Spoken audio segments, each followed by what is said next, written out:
Good afternoon, everyone. Please join me in welcoming our webcast viewers. My name is Fred Mifflin, President of the Canadian Club of Toronto, and your host today. Viewers, thank you for joining us. We're proud of our club's track record of providing a forum for political, business, and cultural leaders to share their ideas with us and to challenge our thinking.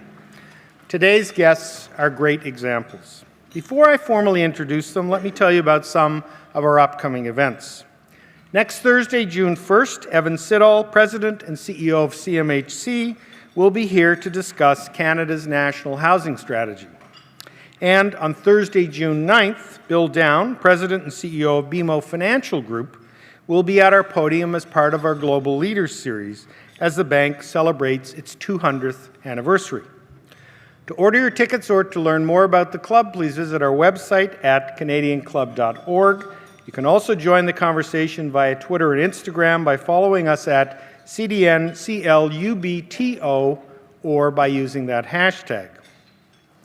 I want to express special thanks to today's event sponsors, CIBC, represented by Brent Reuter, and Vice Rise, represented by Michael Cronish. Thank you both for your generous support.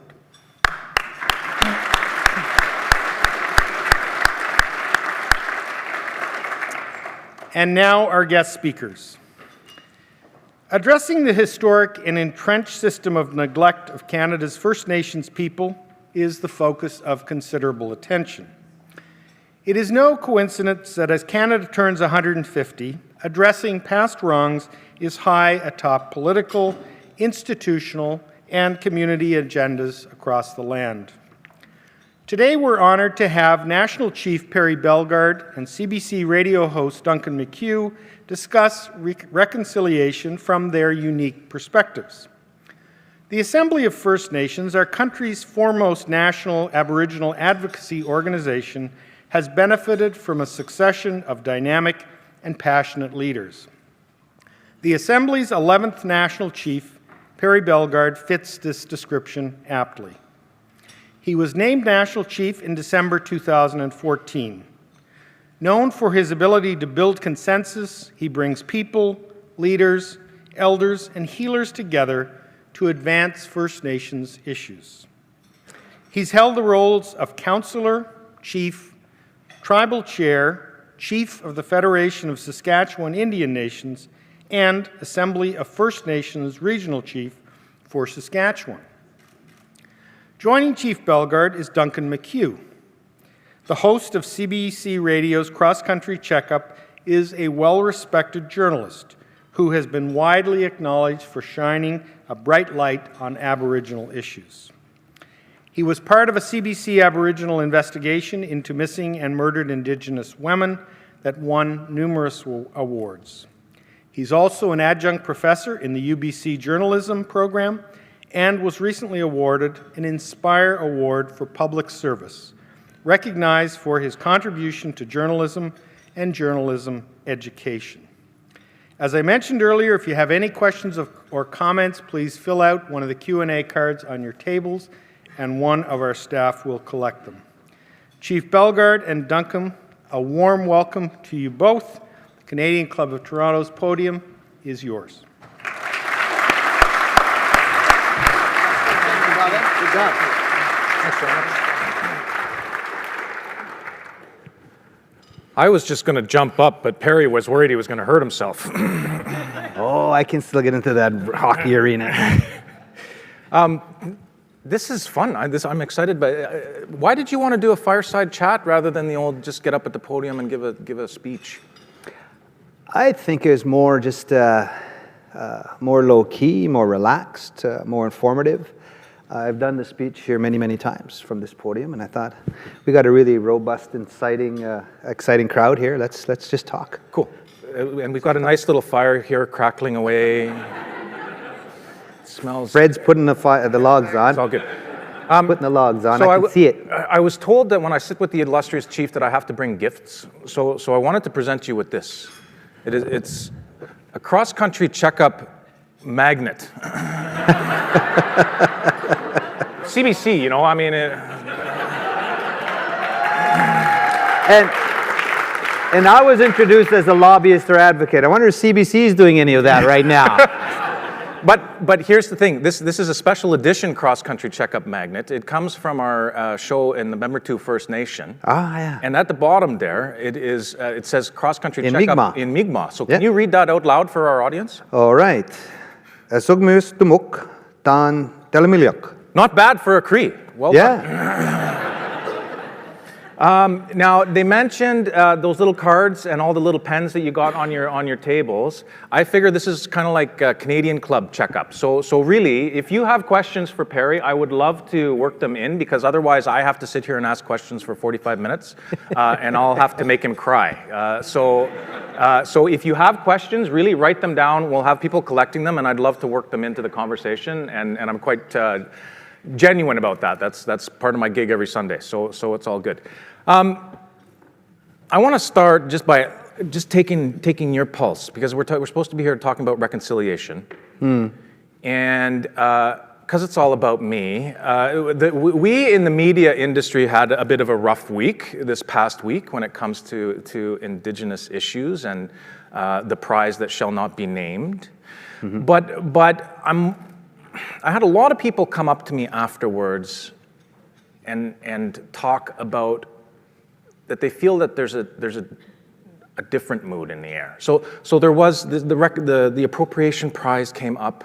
No, it wasn't pleasant, but then there was an awful lot of people who came forward afterwards and stood up and said, no, that's not the Canadian media that we want to be. That's not the Canada we want to be. There was the Emerging Indigenous Writers Prize was a crowd-funded effort that's now raised, I think, $85,000, $90,000. A lot of Canadians standing up and saying, no, that's not the Canada we want.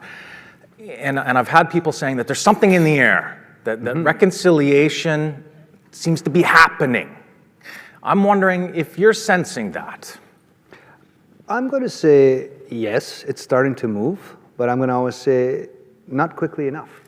Like even before I begin, I have to say ninashkamun. Nista pikskid nehewan.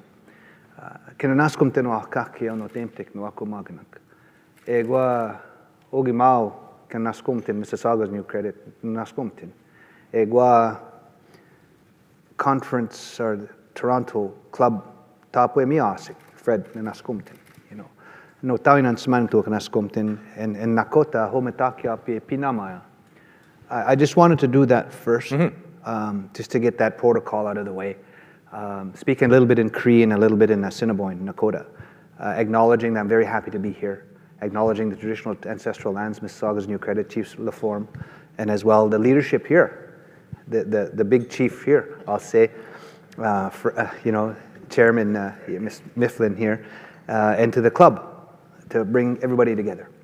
And I acknowledge the creator, Notawinan Simantu, are in Nakota Tokashla.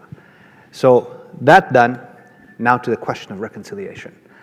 And there's whole things from cultural appropriation to the children dying in the river at Thunder Bay to missing emergencies women. There's so much things going on in Canada that you see right now.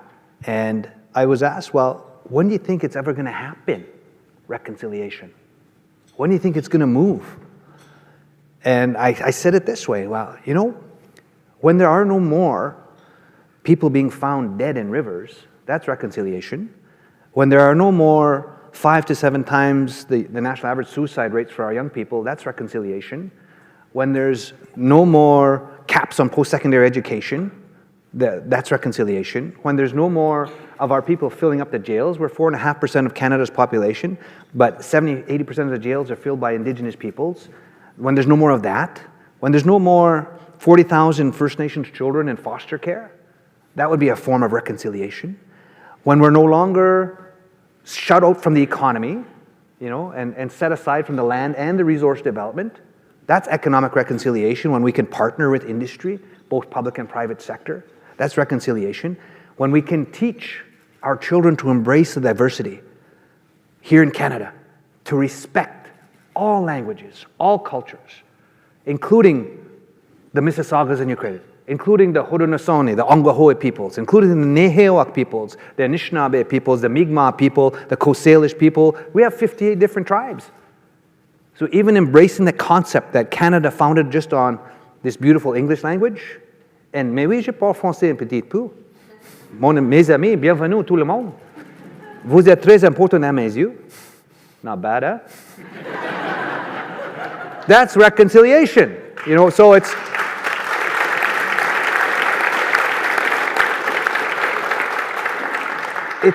starting. It's starting, but we got to move it up and kick it up a notch. And that's why I always take the time and I ask myself, why am I coming to this club in Toronto? Why am I coming here? It's to create partnerships, to create networks, build relationships, because you can all help. I want you all to help us in this reconciliation path. Because when governments invest, at first, 2 years ago, it was $8.4 billion. Last year, it was $3.4 billion on First Nations people in the federal budget. That's a good thing. That's a good thing. I want you all to say that's a good thing, because Canada's 6th quality life, Indigenous peoples were 63rd when you apply the same indices to our people. So maintaining this 6th versus 63rd gap is not in the best interests of this country called Canada. And if we can start closing that gap, that's good. And it means long-term sustainable investments. And it means constant investments every year, every fiscal year, every federal budget year, until that gap starts closing. Then we can see reconciliation. And then even the dialogue, Duncan, about telling the truth. Telling the truth. Just acknowledging, and it's not I'm not going to tell the truth, Fred, to make you feel guilty about what your grandfather and great-grandfather and great-great-grandfather has done to Indigenous peoples, but we know the truth. Let's talk about the truth and just expose it, learn from it, and then move on. Creating a better environment in this country for our children and grandchildren. But you can't deny the truth. And that's, to me, is reconciliation. The reason I ask about this period of time that we're in is that I think back to being in a similar period of time around 1990, after the Oka crisis, after with the Charlottetown Accord, and there was a great deal of interest in the concerns of Indigenous people at that time, and a lot of interest in trying to make change. I wonder if this time that we're in now is any different, if there will be change. Or if we're flavor of the month at the moment, and we'll move on. Well, I like to, not to quote Shrek, but I'm going to. Shrek said it best. Change is good, donkey. and change is good. From the Hawthorne report, to the Penner report, to the Royal Commission on Aboriginal Peoples report, to now the 94 calls to action, the TR4, the Truth and Reconciliation Commission's 94 calls to action. You got 4 very good reports. Go back and research the Hawthorne report and the Penner report, and the RCAP report, which resulted from the Oka crisis. And now we have the Truth and Reconciliation Commission, 94 calls to action. And we've always said that these reports are good, but if they're not implemented, they're just gathering dust. They're just a waste of energy and time. $60 million for the RCAP report. $60 million coming up with those recommendations from the Royal Commission on Aboriginal Peoples from the Oka crisis. How many were implemented? And now we've got the Truth and Reconciliation Commission, 94 calls to action. And so I say, yes, Duncan, things are changed because, and I'm not a conservative or a liberal or NDP or Green. The only card I carry is a status card right now, right? It's the only card I carry, and they get that because of the Indian Act. So I'm an advocate. I've got to work with whoever gets elected. And I got to work with all the leaders of all the opposition parties and everybody. I've got to reach out to everybody. And so what I see with the change from conservative to liberal government, there was a light, a change. I'm going to be honest, but I'm not liberal, but I'm saying there was a change. And so now it's my job as national chief to hold Prime Minister Trudeau and Cabinet and all the 183 MPs' feet to the fire about what they said. And they said all 93 calls to action will be honored and implemented. That's a good thing. So I see a new way of doing business now. There's more collaboration. There's more cooperation. And I see an opportunity now, like for us as First Nations people, Indigenous peoples, the ball's here. And as National Chief, I sure as heck don't want to drop that ball. Because whenever I'm done, I want to make sure that I move this ball down that football field and moved it a little further ahead so I can hand it off to the next National Chief when I'm done. And that we've made a difference. And that gap, 6th versus 63rd, is starting to close, right? And so I see an opportunity now, working with this Liberal government, and Adam Vaughan is here. You know, he's part of the 183. You know, so it's constantly working with them all. But not just them. You know, Ron Ambrose did a good job and leader of the Conservative. You know, I got to deal with the NDP. I got to deal with all of them. And so I see that opportunity now for policy and legislative change. You know, for MMIW, all these things I see happening. So I want to get into some of the nitty-gritty of reconciliation and what it means in terms of your relationship with the federal government and the AFN's relation. But I went back into to when you were elected. So that was December of 2014. 2014. Let me read what you said on that day when you won. I was pumped. Business as usual. Yeah, I can tell. Business as usual, that is not on. First Nations people will oppose any development which deprives our children of legacy of our ancestors. If our lands and resources are to be developed, it will be done on our terms and timeline. Mm-hmm. That was in your victory speech. That's it. How's that going? It's starting. It's almost like in the message to the audience here and people watching in terms of the UN Declaration on the Rights of Indigenous Peoples, free, prior, and informed consent, in terms of the duty to consult and accommodate, you know, in terms of resource development. And I always say we balance things. We want to find balance as First Nations people. The economy and the environment, the economy. We're always going to search for that sweet spot between the two, because what we've seen over the years that we've been excluded from the economy. I'm going to say that very respectfully. We've been excluded, not allowed to participate fully in the economy. And then all the resources from Canada, you know, and there's lots of resources, billions of resources. You know, whether you're talking about the Ring of Fire in Northern Ontario, whether you're talking about uranium in Northern Saskatchewan or potash in Southern Saskatchewan, whether you're talking about softwood lumber in British Columbia, there's a lot of natural resources. And this thing called GDP, gross domestic product, is generated from the land and resource wealth. And so for First Nations people, Indigenous peoples, we have not been participating fully in that economy because we've been excluded. And so when we see Indigenous people say, well, holy smokes, truckloads of lumber going out of my traditional lands and territory, we don't have no jobs, we have no revenue sharing, we have nothing coming back. You apply that to every industry resource sector. That's what we see happening. And so now we've got to switch that. And so we find the balance between the economy and the environment, because we want sustainable economic development strategies in full partnership with First Nations people.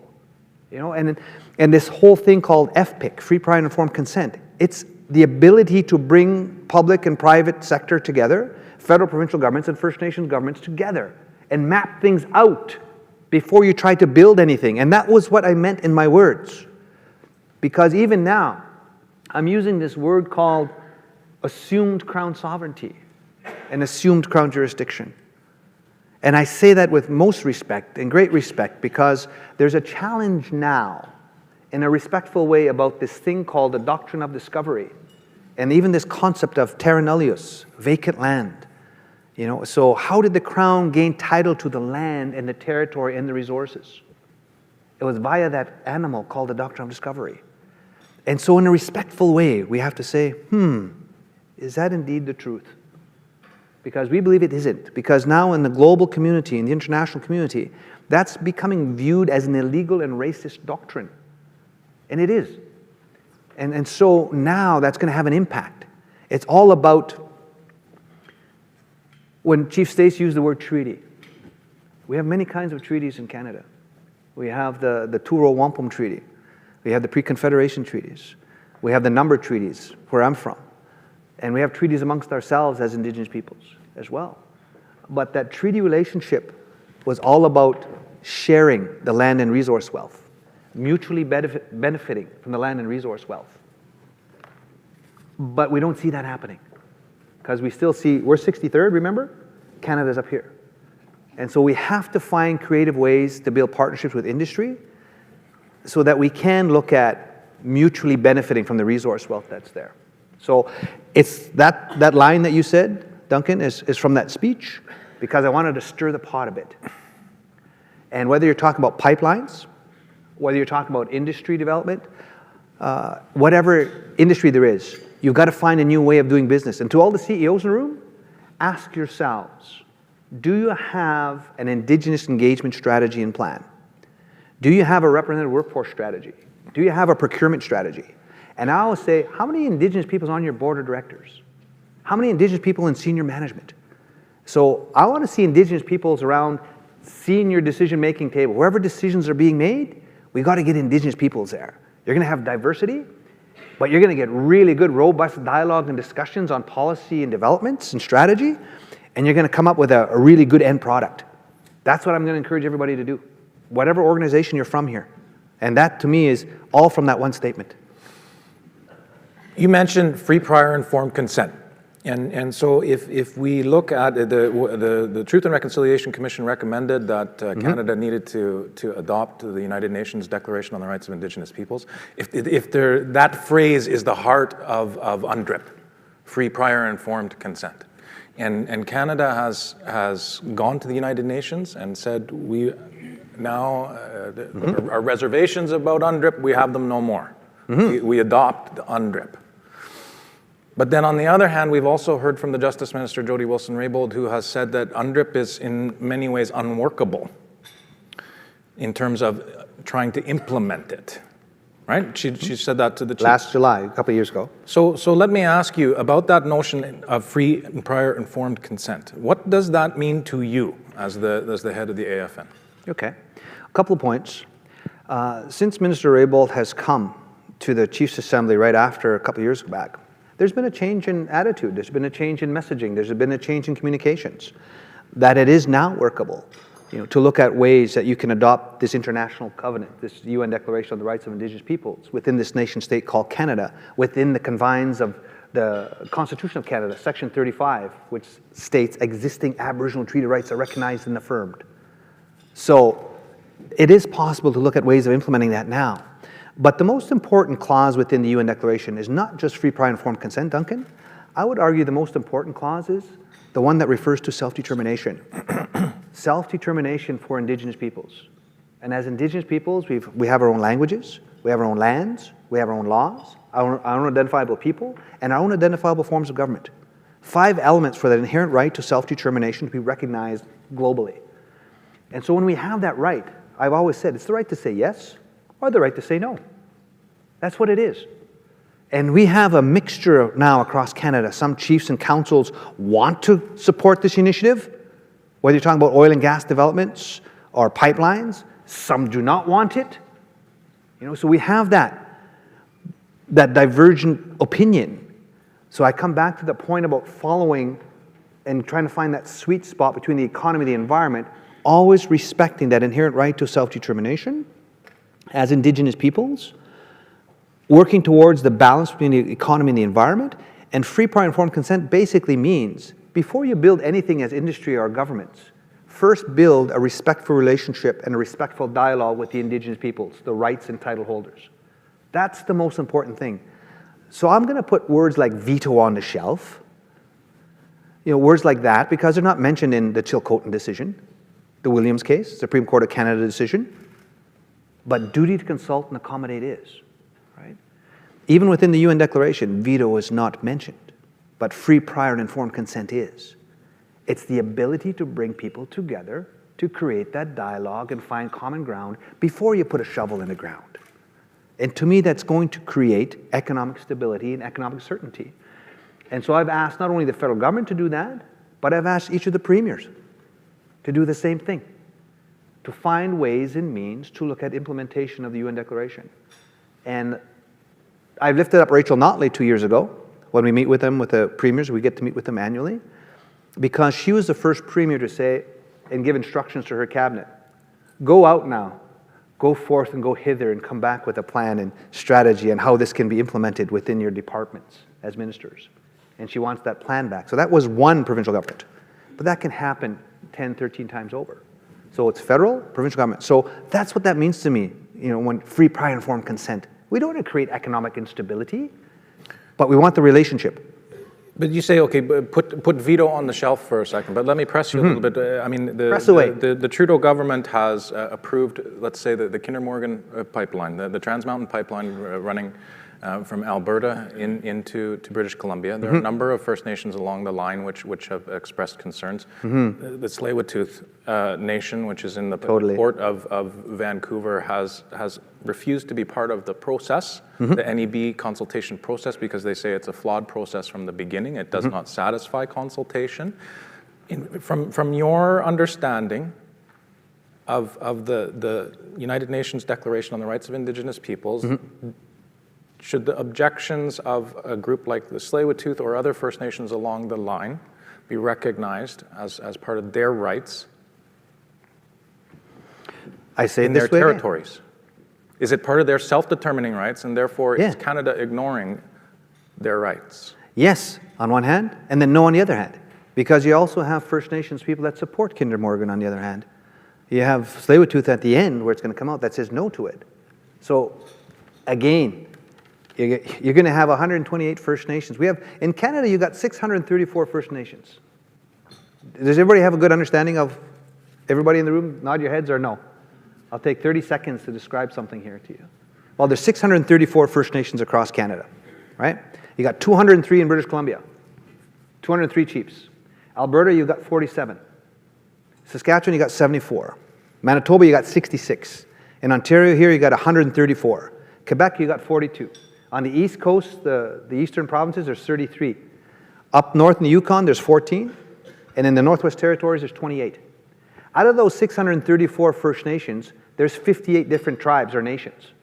There are Ojibwe, there's Mi'kmaq, there's Maliseet, there's Nehiyawak peoples, there's Mississaugas, there's Mohawk, there's Coast Salish, there's 58 different tribes. So there's much diversity. And along those lines, when you talk about pipelines or any other development, there's some that are very pro-pipeline. And then there's some that aren't. So again, as National Chief, I'm not the rights and title holder. AFN's not the rights and title holder. We're an advocacy organization. We're united in that sense. And I'm empowered by the 634 chiefs to speak on their behalf. So I got some that say yes, some that say no. So I'm walking this fine line. Because the right to say yes, the right to say no. So I support Tsleil-Waututh, but I also support the Mikisew Cree. I'm supporting because it's balance. And so we're trying to bring everybody together to find that common ground if we can. Even to start moving globally now. This is my personal viewpoint now. Globally, I think as people, we're just too dependent on fossil fuels. We're just too dependent. So there's got to be a transition plan and a transition phase to move to renewable energy. And there's lots of money, and there's lots of jobs with renewable energy as well. Solar, wind, geothermal, like there's so much over here. But we've been so ingrained because we all drive cars, we all fly planes, we all drive trucks. Where's the plan to move away from our dependency as a society and moving towards clean energy? Because climate change is real, ladies and gentlemen. It's not fake news. The scientists aren't wrong. And so we've got a responsibility as human beings. And I'm going to get into my worldview at the end. Indigenous worldview, if we can incorporate Indigenous worldview, will make so much sense. But this whole piece, and we can't turn off the taps overnight. So there has to be a transition plan, a phase, and supporting climate change strategies, renewable energy strategies. And so that's my thoughts on that, moving towards that. And I think we'll be better off in the long term. I've got a really important question. It's for our live stream audience who are admiring your shirt. Who made your shirt? Tammy Bove. Okay. Plug for Tammy. Here's a shout out to Tammy Bove. He's a great designer. And we have a lot of Indigenous designers. Where's Tammy from? Where's she from, sweetie? Ganawage. Okay. Shout out to Tammy. From Ganawage. It's a gorgeous shirt. I can't take my eyes off of it. Ganawage. Ganawage. Ganazatawage. We've got a great... we've got a great question here from the audience. What is the AFN planning to get more education funding from the government and other private sector funders so our next 7 generations get access to further opportunities? What's going on with education? Lobby, lobby, lobby, lobby.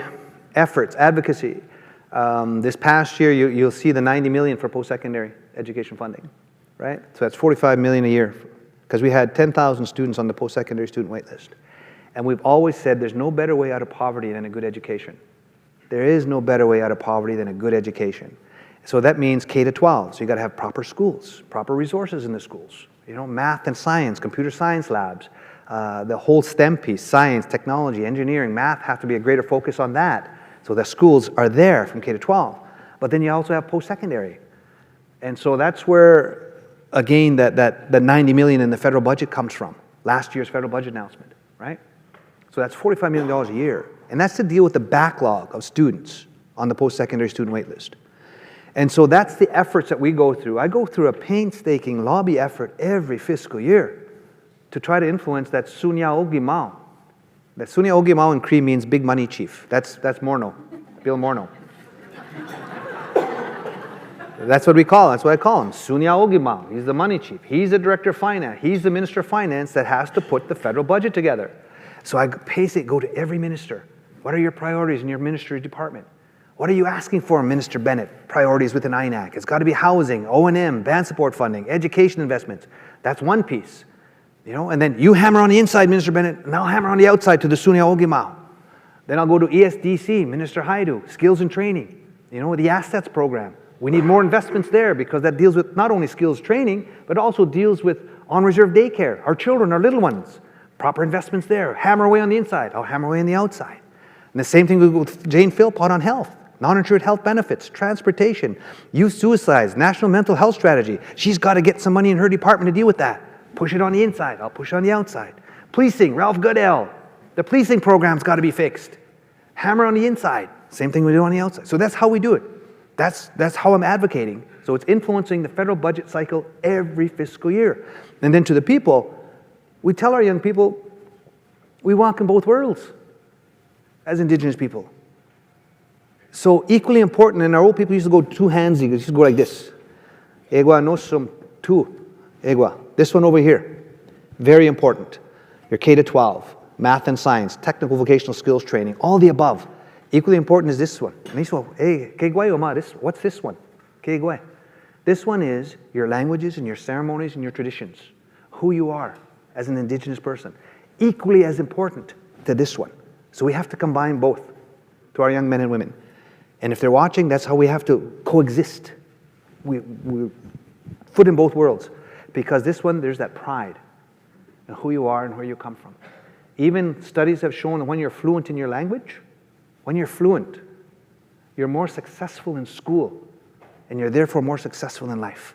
So Indigenous language identity is key. And that's one of the big pushes where I want you all to help push Prime Minister Trudeau and Minister Joly, get behind that Indigenous Language Revitalization Act and put millions of dollars behind it, because that's an investment in human capital. So even that. So that's what we're doing in education. So I want to ask you about the Languages Act, but to the young student who's going to an on-reserve school right now, who has a teacher that is underpaid because reserve schools are getting 75, 80 cents on the dollar compared to provincial schools, who is not feeling the hope necessarily. Your predecessor tried very hard to get sweeping legislation that would impact on reserve schools and curriculum for kids, Native kids that were going to school off reserve. Is that kind of conversation that you're having right now with a new government about bringing in broad First Nations education legislation? Not so much on education legislation yet. We're going to focus on two pieces of legislation before this next federal government election coming up on October 19th of 2018, I think it is. Is it 2018 or 2019? 2019. So within a couple of years, and everything, you should all know the political process. The last year, things are going to slow down. So if you want legislation, you got to get it done within the next year and a half. So I'm going to focus on legislation on languages, Indigenous Languages Revitalization Act, or whatever we're going to call it, and legislation to implement the UN Declaration on the Rights of Indigenous Peoples. Okay? The process of education now, and so people that don't know, On-reserve schools get $6,500 approximate per tuition per child. In the provincial school systems, they get $11,000, $12,000 per child in the provincial school system. So $6,500 per child, $12,000 per child. And then in the French school system, they get almost $20,000 per child. That's the range, tuition per child. So we've had to fix this on-reserve tuition per child, which is why I gained the lobby effort through Minister Bennett in getting more resources into her department. Because if she doesn't get more resources in her department, she can't flow them out to the reserves, to the schools. So that's the process we're trying to engage in. That's where that $8.4 billion comes from a couple of years ago. The issue is big amount of money, but we got to get the bureaucracy, the good Department of Indian and Northern Affairs Canada, caught up with the vision of the cabinet, which is huge, good vision. But the bureaucracy is still narrow-minded, doing business the same old way. And that's what we've got to find, more effective and efficient policies and programs to change this bureaucracy and get those dollars out sooner in a more effective and efficient way, so those teachers, so the students that are watching, that those teachers' salaries are comparable to the salaries that you get in the provincial school system, so that those schools on reserve get the same kind of resources in math and science and computer science labs as everybody else does. That's what we're trying to keep pushing for. So those resources may be there. We got to get them out of the bureaucracy, out to the communities, so they have meaningful, real impact. And again, I just go with that gap. The gap will start to close. That's how I see it. Unfortunately, I'm told I've only got a minute left. Fred has not been putting wood on our fire here. It's starting to dwindle. I'm getting cold. But so I just want to end on one note. We are in Toronto, and very soon it's going to be the North American Indigenous Games. Yes. I'm wondering if you could tell me how excited you are about that, and do you have a favorite sport? I'm very excited about the North American Indigenous Games. It's a chance to bring our young men and women from across Canada together to excel. And it's a time to shine here. And I'm going to be supporting that for sure here. In terms of a sport, I always say, back home in Saskatchewan, we had the Saskatchewan Indian Summer Games, Saskatchewan Indian Winter Games. If it wasn't for those things that were organized by Tony Cody, who's still alive, he's a Korean veteran, 1974-75, I was 15 years old. First time ever got to leave Little Black Bear Reserve. First time ever. And I got to see Dave Hennique, who was a national chief, Iona Campanola, Noel Starblanket, and I was 15 years old, and I thought, oh, there's great leaders, and boy, they talk long on the stage. I thought, I never want to talk long on the stage as national chief. But the importance of sports, culture, and recreation, it brings our people together, and it's a good avenue to showcase. In terms of sports, for me, I play hockey. I still play hockey. I don't call it old-timers anymore. I call it senior pro. Rusty Blades. Yeah. So hockey, I play fastball, I play squash. I used to run marathons till my right knee gave out on me. It's important. It's important. And I think those are important games. And I encourage everybody to keep supporting those games. Jimmy Gwitch, thank you very much, National Chief. Okay.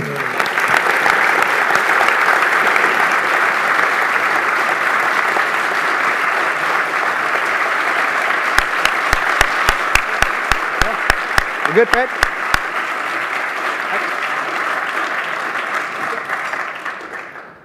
Can I take 30 seconds? just quickly. I mentioned earlier on about our Indigenous worldview, and I wanted to leave you with that, because it's if we can incorporate this worldview into what we do publicly and privately, in our own personal lives, but even in the public and private sector. Because in our worldview, like we see no color, we say. Because this is Sundance season coming up. The Mother Earth is waking up. The green leaves are out, right? The big lodges are going to be coming up. But we're the two-legged tribe here. We're the two-leggeds. So when we go to ceremony and when we look at everything, our grandfathers and our spirit keepers will also acknowledge, of course, the Creator. There's only one Creator. You might know Him as God, Kisimantu, however you know the Creator. And then there's four thunder beings, east, south, west, north. We acknowledge them for the work they do. We also acknowledge Mother Earth. She gives us life. We also acknowledge Father Sky, Grandmother Moon, Grandfather Sun. We'll also acknowledge our relatives, the four-leggeds. We'll also acknowledge our relatives, the ones that fly, the ones that swim, the ones that crawl.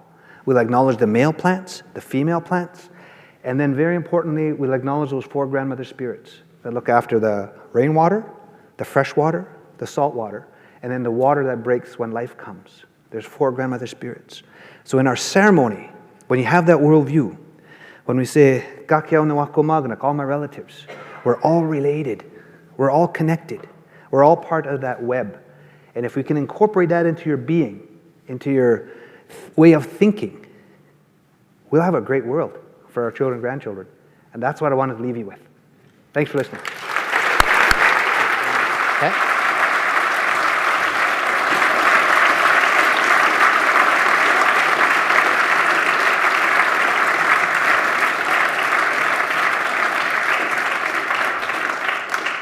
Wow, you guys are real pros, so thank you. And Duncan, I'm sorry to disappoint, but never put a fisherman from Newfoundland in charge of logging and firewood. Chief, we owe you a debt of gratitude for all that you have done and all that you continue to do to advance First Nations issues.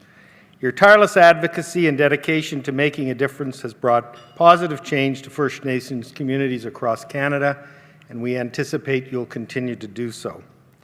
As we look to Canada's next 150 years, we are encouraged that the spirit of cooperation and community is being used to reconcile past inequity and to right past wrongs. May the positive effects of reconciliation bring you great success in your ongoing work as National Chief.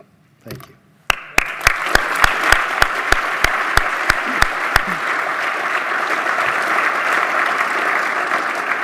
And to you, Duncan, thanks for giving voice to the challenges facing First Nations people. We appreciate you using your journalistic expertise, both here today and to tell the stories that need to be told in important and passionate ways.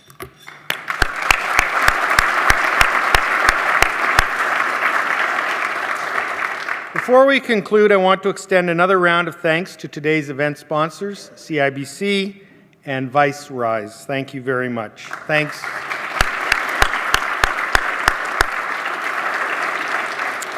Thanks also to MediaEvents.ca, Canada's online event space, and VVC for live streaming today's event. To learn more about the club, please visit us at canadianclub.org. Thank you all for joining us. We look forward to seeing you again at another of our events. Have a great afternoon.